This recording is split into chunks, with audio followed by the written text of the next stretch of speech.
ಅದಕ್ಕೆ ಮಾರ್ಚ್ ಹಂಗಲ್ಲ ಶ್ರೀನಿವಾಸ ಸರ್ ಬೇಗ ಟಾಪರ್ ಸ್ಟೂಡೆಂಟ್ ಅಲ್ಲ. ಹೀಗಾಗಿ ಸಕ್ಸಸ್ ಕಮ್ಸ್ ಬಿಫೋರ್ ವರ್ಕ್ ಅನ್ನುವಂಥ ಮಾತಿಗೆ ಅವರು ನಾನು ಸ್ವಲ್ಪ ಎಲ್ಲರಿಗಿಂತ ಬೇಗ ಬಂದೆ. ನೀವೆಲ್ಲರೂ ನೀವೆಲ್ಲ ಶಾಲೆ ಬಸ್ನಲ್ಲಿ ಬಂದಿದ್ದೀರಿ. ಈಗ ನಿತೀಶ್ ಮಲ್ಬೇಕಾದ್ರೆ ಹೇಳಿದ ಆಟೋಕ್ಕೆ ದುಡ್ಡು ಕೊಟ್ಟರೆ ದುಡ್ಡು ಖರ್ಚಾಗತ್ತೆ ಅಂತೇಳಿ 6 ಕಿಲೋಮೀಟರ್ ನಡ್ಕೊಂಡು ಹೋಗ್ತಿದ್ದಂಥ 25-30 ವರ್ಷದಿಂದ ನಡ್ಕೊಂಡು ಹೋಗ್ತಿದ್ದಂಥ ಶಾರದಾಯಿ ಮೇಡಮ್ ಅವರು ಇವತ್ತು ನೀವೆಲ್ಲರೂ ನಡ್ಕೊಂಡು ಬರಬಾರ್ದು ಅಂತ ಹೇಳಿ ಅವ್ರ ಬಸ್ಸಲ್ಲಿ ನಿಮ್ಗೆ ಕರ್ಕೊಂಡು ಬರಲ್ಲ. ಇದೇ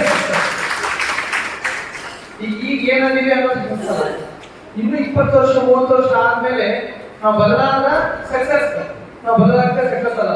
ನಾವು ಸಕ್ಸಸ್ಗೆ ಕಾರಣಗಳು ಬಹಳ ಇರ್ತವೆ. ಸೋಲಿಗೆ ಸಕ್ಸಸ್ ಕಮ್ಮಿ ಇರ್ತವೆ. ಯಾಕಂದ್ರೆ ಯಾವ್ದನ್ನು ಹೇಳಾದ ಕೆಲಸ ಮಾಡಿದ್ರೆ ಸಕ್ಸಸ್ ಆಗಲ್ಲ. ನಾವು ಹಾಗೆ ಹೇಳಲ್ಲ. ಇನ್ನು ನಮ್ಮ ಮನೆಯಾಗ ಪಕ್ಕದ ಮನೆಯವರು ಡಬಲ್ ಡೋರ್ ಫ್ರಿಜ್ ತಗೊಂಡಿರ್ತಾರ, ನಾವು ಅದಕ್ಕಿಂತ ಟ್ರಿಪಲ್ ಡೋರ್ ತಗೊಂಡು ಅಥವಾ ಅವ್ರ ಫ್ರಿಜ್ ಕೆಡಿಸ್ಬೇಕು. ನಮ್ಮ ಯೋಚನೆ ಇದೆ, ನಮ್ಮನ್ನ ಸಾಮಾನ್ಯ ಯೋಚನೆ. ಅವ್ರು ಹಾಗಲ್ಲ. ನಿತೀಶ್ ಹೇಳ ನಾನು ಬಹಳ ವರ್ಷದ ನೋಡಿದ ಒಂದು ಅನುಭವ ಏನಂದ್ರೆ ಹೆಚ್ಚು ತಾಳ್ಮೆ ಇದ್ದಾವೆ. ನೀವು ಅಬ್ಸರ್ವ್ ಮಾಡಿ, ಹೆಚ್ಚು ತಾಳ್ಮೆ ಇದೆ. ಒಂದು ಎರಡನೇದು ನಾವು ಏನ ಹೇಳಿದ್ರೆ ಯೋಚನೆ ಮಾಡಿ ಮಾಡ್ತಾರೆ. ನಾವಲ್ಲ ಮಾತಾಡಿದ ಮೇಲೆ ನಮಗಿಂತ ಏನ್ ಮಾಡ್ತಾರೆ ಅವ್ರಲ್ಲ. ಮೊದಲೇ ಮಾತಾಡೋಕ್ಕಿಂತ ಮುಂಚೆ ಯೋಚನೆ ಮಾಡ್ತಾರೆ. ಹೀಗಾಗಿ ಅವರ ಯಶಸ್ಸಿಗೆ ಕಾರಣ ಅದು. ನಾವು ಪ್ರತಿ ವರ್ಷ ಗವಿಸಿದ್ದೇಶ್ವರ ಮಠದಲ್ಲಿ ಬಸವಜಯಂತಿ ಕಾರ್ಯಕ್ರಮ ಮಾಡ್ತೀವಲ್ಲಿ ಬಸವ ಕಾರುಣ್ಯ ಅಂತ ಪ್ರಶಸ್ತಿ ಕೊಡ್ತೀವಿ. ಯಾರು ಒಂದು ವೃತ್ತಿ ಒಳಗೆ ಸುಮಾರು 25-30 ವರ್ಷ ಕೆಲಸ ಮಾಡಿ ಸಕ್ಸಸ್ ಆಗಿರ್ತಾರೆ ಅವ್ರಿಗೆ ಕೊಡ್ತೀವಿ.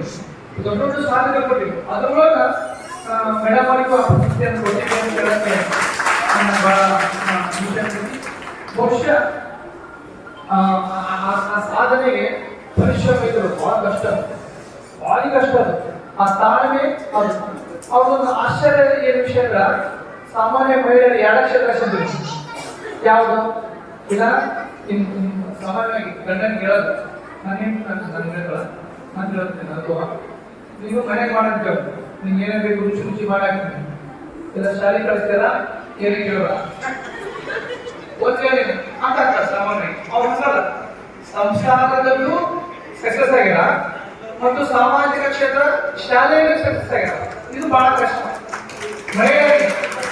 ನಾನು ಹೊರಗ್ತೀನಿ ಭಯ ಆಮೇಲೆ ಸೈಡ್ ಹೋಗ್ಬೇಡ ಏನಾದ್ರೆಲ್ಲ ಬಾಯಿ ಅಂದ್ರೆ ಏನೇ ನಾನು ಬೈದಿದ್ದಲ್ಲ ಬೈರತ್ವಾಗಿ ಎಲ್ಲರಿಗೂ.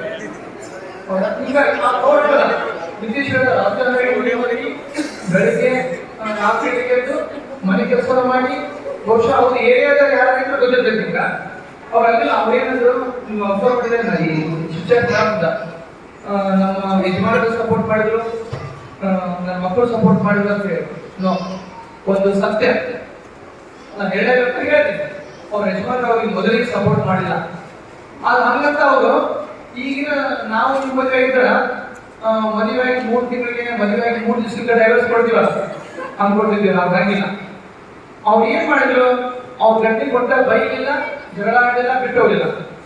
ಮತ್ತೊಂದು ದಿವ್ಸ ಮಾಡಿದ್ವಿ ಇವ್ರು ಶಾಲೆ ಕೂತಿರ್ತಾರ, ಅವರು ಇವ್ರ ಮಕ್ಕಳು ಬಂದು ಕೂತು ಇವ್ರ ಜೊತೆಗೆ ಶಾಲೆ ನಡೆಸ್ತಾರೆ. ನಾ ಏನ್ ಹೇಳಕ್ ಇಷ್ಟಪಡ್ತೀನಿ, ನಾವು ಏನಾದ್ರೂ ಬದಲಾಯಿಸಬಹುದು. ತಾಳ್ಮೆ ಅದು ಅವ್ರದ್ದು ನೋಡ್ರಿ. ಅವ್ರ ಗಂಡನನ್ನ ಬದಲಾಯಿಸಿ ಅವ್ರ ಜೊತೆ ಕೂರಿಸ್ಕೊಂಡು ನಿಮ್ಗೆ ಗೊತ್ತಿಲ್ಲ ನಮ್ಮ private school association meeting Nitish ಮೊದಲು ಅವ್ರು ಎಲ್ಲಿ ಬರ್ತಿದ್ರು ಮೇಡಮ್, ಅವ್ರ ವೆಂಕಟೇಶ್ವರೇ ಬರ್ತಿದ್ರು. ಅಂದ್ರೆ ನಾವು ಯಾರನ್ನಾದ್ರೂ ಬದಲಾಯಿಸಬಹುದು. ಆದ್ರೆ ನಮಗೆ ಆ ತಾಳ್ಮೆ, ಆ ಪರಿಶ್ರಮ, ಆ ಗುರಿ ಮುಟ್ಟುವ ಯೋಚನೆ ಇರುತ್ತೆ. ಇವೆಲ್ಲವೂ ನಾವು ಕಲಿಬೇಕಾಗಿ ಅವರಿಂದ. ಯಾಕೆ ನಾವು ಬಂದ್ರೆ ಈ ಕಾರ್ಯಕ್ರಮ ಮಾಡ್ಬೇಕಂದ್ರ ನಾವು ಆಲ್ರೆಡಿ ಸ್ವಲ್ಪ ಕಲಿಯಾಗಿರ್ತೀವಿ. ಇದ್ರ ಜೊತೆಗೆ ಇನ್ನೇನು ಕಲಿಬೇಕಂತ, ಇದ್ರ ಜೊತೆಗೆ ಅವರಿಂದ ಇನ್ನೇನು ಕಲಿಬೇಕು ಅಂತ ಅದೇ ಮಾಡ್ತೀವಿ. ನಾವು ಗೌರವದಿಂದ ಎದುರಿಗೆ ಆಯ್ತು. ಅವರ ಯಜಮಾನಿಗಳು ವೆಂಕಟೇಶ್ವರ ಇರ್ಬೇಕಿತ್ತು. ಬದಲಾವಣೆಯಾದ ವೆಂಕಟೇಶ್ವರ ಇನ್ನೂ ಬಹಳ ವರ್ಷ ಇರ್ಬೇಕಿತ್ತು. ಅದು ವಿದ್ಯಾರ್ಥ ಅಥವಾ ಕರೋಣ. ಹೀಗಾಗಿ ಅವರಿಂದ ನಾವು ತಾಳ್ಮೆ, ಪರಿಶ್ರಮ ನಮ್ಮ ಕೆಲಸದಲ್ಲಿ ಸ್ಪರ್ಧೆ. ಈ ಮೂರು ಕಲ್ಪರ ಅವರು ಮುಟ್ಟಿದ ಎಷ್ಟೋ ಉಂಟಲ್ಲ, ಅವ್ರ ದಾರಿಯಲ್ಲಿ ನಾವು ಹೋಗ್ಬೋದು ಅಂತ ಹೇಳಿ ಈ ಈ ಈ ಸಂತೋಷ, ಈ ಸಂಭ್ರಮ ಇನ್ನೂ ಅವ್ರ ಮನೆಯಲ್ಲಿ ಜಾಸ್ತಿ ಆಗಿದೆ.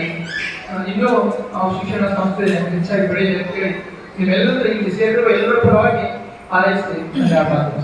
ಇಂಗ್ಲಿಷ್ ಮೀಡಿಯಂ ಅನ್ನ ಓದಿಸಿದ ನಮ್ಮ ರಿಲೇಟಿವ್ಸ್ ಎಷ್ಟೋ ಜನ ಹೇಳಿದ್ರು, ಇಷ್ಟು ಕಷ್ಟ ಇಟ್ಕೊಂಡು ಯಾಕೆ ಅವ್ರಿಗೆ ಅಷ್ಟು ಒಳ್ಳೆ ಸ್ಕೂಲಿಗೆ ಇಂಗ್ಲಿಷ್ ಮೀಡಿಯಂ ಹಾಕಿದ್ದೀರಿ, ಯಾವುದಾದ್ರೂ ಕನ್ನಡ ಮೀಡಿಯಂ ಗೌರ್ಮೆಂಟ್ ಸ್ಕೂಲಿಗೆ ಹಾಕ್ಬೇಕಿಲ್ಲ ಅಂತ.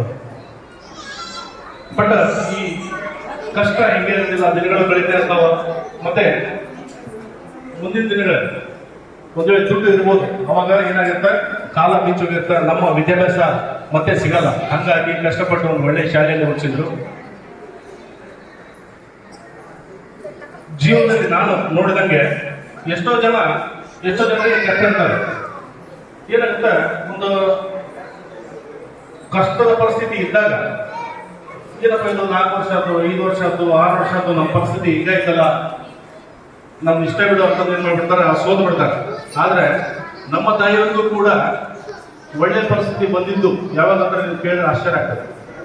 ನಮ್ಮ ತಾಯಿಯವ್ರಿಗೂ ಕೂಡ ಒಳ್ಳೆ ದಿನಗಳು ಬಂದಿದ್ದು 20 ವರ್ಷದ ನಂತರ. ಅದು ಯಾವಾಗ, ಮದುವೆಯಾಗಿ 20 ವರ್ಷದ ನಂತರ. ಅವರು ಹುಟ್ಟಿ 20 ವರ್ಷದ ನಂತರ ಅಲ್ಲ, ಮದುವೆಯ 20 ವರ್ಷದ ನಂತರ ಅವರಿಗೆ ಒಳ್ಳೆ ಒಂದು ದಿನಗಳು ಬಂತು.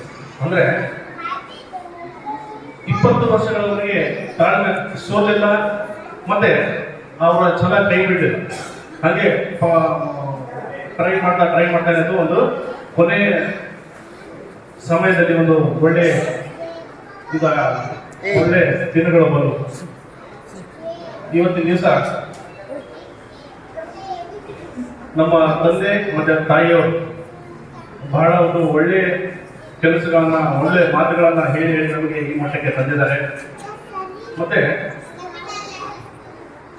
ಏನಪ್ಪಾ ಅಂದ್ರೆ ನಮ್ಮ ಮನೆಯಿಂದ ಫಸ್ಟ್ ನಮ್ಮ ತಾಯಿಯವರ ಜರ್ನಿ ಸ್ಟಾರ್ಟ್ ಆಗಿದ್ದು ನಮ್ಮ ಸಮಾಜದ ಪಾಂಡುರಂಗ ದೇವಸ್ಥಾನದಲ್ಲಿ ಟೀಚರ್ ಆಗಿ ಕೆಲಸ, ಮತ್ತು ಟ್ಯೂಷನ್ ಮನೆಯಲ್ಲಿ. ತದನಂತರ ಪಾಂಡುರಂಗ ದೇವಸ್ಥಾನದಲ್ಲಿ ಟೀಚರ್ ಆಗಿ ಕೆಲಸಕ್ಕೆ ಸೇರ್ಕೊಂಡ್ರು. ತದನಂತರ ಒಂದು 6 ವರ್ಷದ ನಂತರ ಭಾಗ್ಯನಗರ, ನಮ್ಮ ಮನೆಯಿಂದ ಕೊಡೆ ಕಲ್ಯಾಣ ಮಂಟಪ ದಾಟಿ ಭಾಗ್ಯನಗರ ಅಲ್ಲಿವರೆಗೆ ಎಷ್ಟು ಕಿಲೋಮೀಟರ್ ಆಗುತ್ತಪ್ಪ ಅಂದ್ರೆ 6 ಕಿಲೋಮೀಟರ್ ಆಗುತ್ತೆ. ಆಗ 6 ಕಿಲೋಮೀಟರ್ ಅಪ್ ಅಂಡ್ ಡೌನ್ 4 ರಿಂದ 5 ವರ್ಷ ನಡೆದ ಕಂಟಿನ್ಯೂಸ್.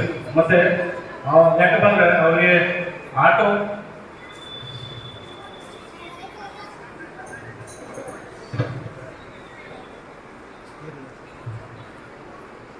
ಬಹಳ ಕಷ್ಟದ ಪರಿಸ್ಥಿತಿ ಇತ್ತು. ಹಾಗಾಗಿ ಮುಂದೆ ಅವರು ಹಾಕಿಕೊಟ್ಟಂತ ದಾರಿಯಲ್ಲೇ ನಡೀತೀವಿ. ಮತ್ತು ಅವರು ನಾನು ನೋಡಿದಂಗೆ ಇಷ್ಟು ಕಷ್ಟಪಡುವಂತಹ ಹೆಣ್ಮಕ್ಳು ಸಿಗೋದಿಲ್ಲ ಆಲ್ಮೋಸ್ಟ್.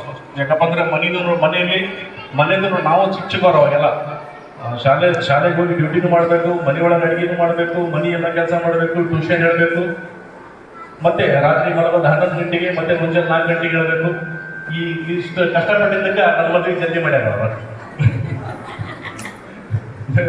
ಎಲ್ಲ ಟ್ಯೂಷನ್ ಮುಗಿಸ್ಕೊಂಡು ಅಡುಗೆ ಮಾಡಿ ರಾತ್ರಿ ಮಲಗೋದ 11 ಗಂಟೆ, ಮತ್ತೆ ಮುಂಚೆ 4 ಗಂಟೆಗೆ ಹೇಳೋದು. ಯಾಕಪ್ಪ ಅಂದ್ರೆ ನಮಗೆ ಬುದ್ಧಿ ಕಟ್ಟಬೇಕಲ್ಲ, ಅವರು ರೆಡಿ ಬುದ್ಧಿ ರೆಡಿ ಮಾಡ್ಕೋಬೇಕು, ನಮಗೂ ಬುದ್ಧಿ ಕಟ್ಟಬೇಕು.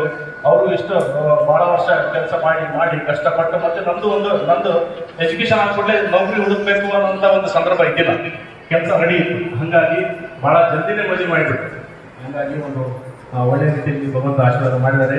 ಮುಂದಿನ ಕೂಡ ದೇವರ ಆಶೀರ್ವಾದ ನಮ್ಮ ಕುಟುಂಬದಲ್ಲಿ ಹೇಳ್ತಾ ನಾನು ಮಾತನ್ನು ಮುಗಿಸ್ತೇನೆ.